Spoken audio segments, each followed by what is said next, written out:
ಸದ್ಯ ಈಗ ಈ ಸೂಸೈಡ್ ವಿಚಾರ ಬೇರೆ ಬೇರೆ ಆಯಾಮಗಳನ್ನ ಪಡೆದುಕೊಳ್ತಾ ಇದೆ. ಈ ಬಗ್ಗೆ ಹೆಚ್ಚಿನ ಡೀಟೇಲ್ಸ್ ನೀಡ್ತಾ ಹೋಗ್ತಾರೆ. ನ್ಯೂಸ್ ಡೆಸ್ಕ್ ಇಂದ ನೇರ ಸಂಪರ್ಕದಲ್ಲಿ ನಮ್ಮ ಜೊತೆ ಜಾಯ್ನ್ ಆಗ್ತಿದ್ದಾರೆ ನಮ್ಮ political bureau head Maruti Pavagada. S Maruti, ಸದ್ಯ ಡೆತ್ ಪಾಲಿಟಿಕ್ಸ್ ಮತ್ತೆ ರಾಜ್ಯದಲ್ಲಿ ಜೋರಾಗ್ತಾ ಇದೆಯಲ್ಲ, ಹಲವು ಅನುಮಾನಗಳು ಮೂಡ್ತಾ ಇದೆ. ಏನು ಹೇಳ್ತೀರಾ, ಏನೆಲ್ಲ ಅಪ್ಡೇಟ್ಸ್ ಇದೆ ವಿಚಾರವಾಗಿ? ಅಭಿಷೇಕ್, ಕುಶಾಲನಗರದ ವಿನಯ್ ಆತ್ಮಹತ್ಯೆ ಪ್ರಕರಣವನ್ನು ಬಿಜೆಪಿ ಬಹಳಷ್ಟು ಪ್ರತಿಷ್ಠೆಯಾಗಿ ತೆಗೆದುಕೊಂಡಿದೆ.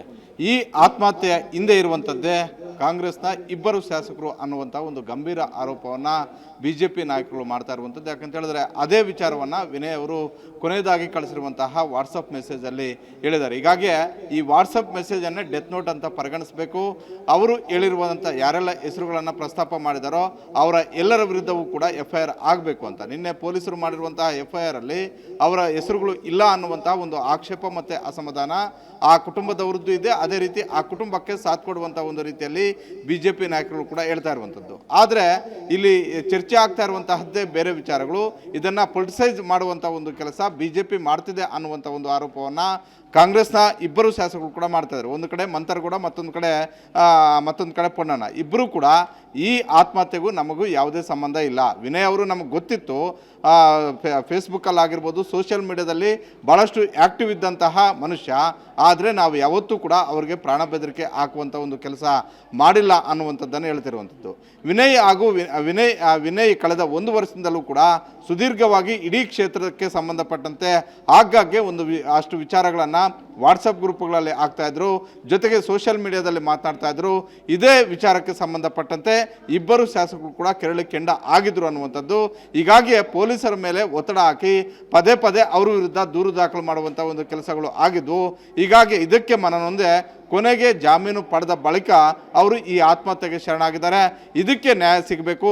ಆ ಇಬ್ಬರು ಶಾಸಕರು ಏನು ಆರೋಪ ಕೇಳಿಬಂದಿದೆ ಅವರ ವಿರುದ್ಧ ಕ್ರಮ ಆಗಬೇಕು, ಅವ್ರ ವಿರುದ್ಧ FIR ಆಗಬೇಕು ಅನ್ನುವಂತಹ ವಿಚಾರವನ್ನು ಬಿಜೆಪಿ ಇವತ್ತು ತೆಗೆದುಕೊಂಡು ಕುಶಾಲನಗರದ DYSP ಕಚೇರಿಯ ಮುಂದೆ ಶವವನ್ನು ಇಟ್ಟು ಪ್ರತಿಭಟನೆ ಮಾಡಬೇಕು ಅನ್ನುವಂಥ ಒಂದು ನಿರ್ಧಾರಕ್ಕೆ ಬಂದಿದ್ದಾರೆ.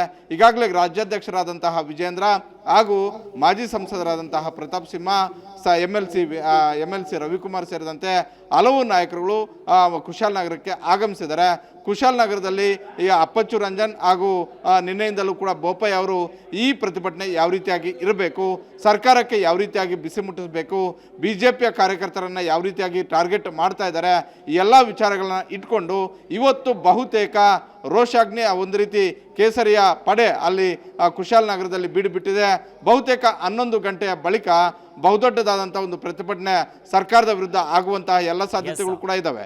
ಹಿಂದೆ ಸರ್ಕಾರವು ಕೂಡ ಭಾಳಷ್ಟು ಮುಂಜಾಗ್ರತಾ ಕ್ರಮಗಳಾಗಿ ಈಗಾಗಲೇ ಮುಖ್ಯಮಂತ್ರಿ ಸಿದ್ದರಾಮಯ್ಯ ಹಾಗೂ ಗೃಹ ಸಚಿವ ಪರಮೇಶ್ವರ್ ಅವರು ಇದು ಯಾವ ಹಂತಕ್ಕೆ ಬೇಕಿದ್ರೂ ಬಿಜೆಪಿಯವರು ತೆಗೆದುಕೊಂಡು ಹೋಗ್ತಾರೆ ಅನ್ನುವಂಥ ಒಂದು ಆತಂಕವೂ ಕೂಡ ಇದೆ.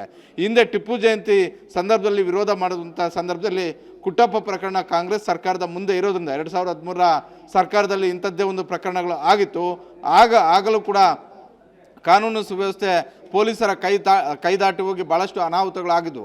ಅಂಥ ಒಂದು ಅನಾಹುತ ಮತ್ತೆ ಆಗಬಾರ್ದು ಅನ್ನುವಂಥದ್ದು, ಜೊತೆಗೆ BJP ಅವರೇ ಪ್ರತಿಭಟನೆಗೆ ಮುಂದಾಗ್ತಿರೋದ್ರಿಂದ ಭಾಳಷ್ಟು ಎಚ್ಚರಿಕೆಯಾದಂತಹ ಮುಂಜಾಗ್ರತಾ ಕ್ರಮಗಳನ್ನು ಕೈಗೊಳ್ಳಿ ಅನ್ನುವಂಥ ಒಂದು ಸೂಚನೆಯನ್ನು ಸರ್ಕಾರವೂ ಕೂಡ ಕೊಟ್ಟಿದೆ.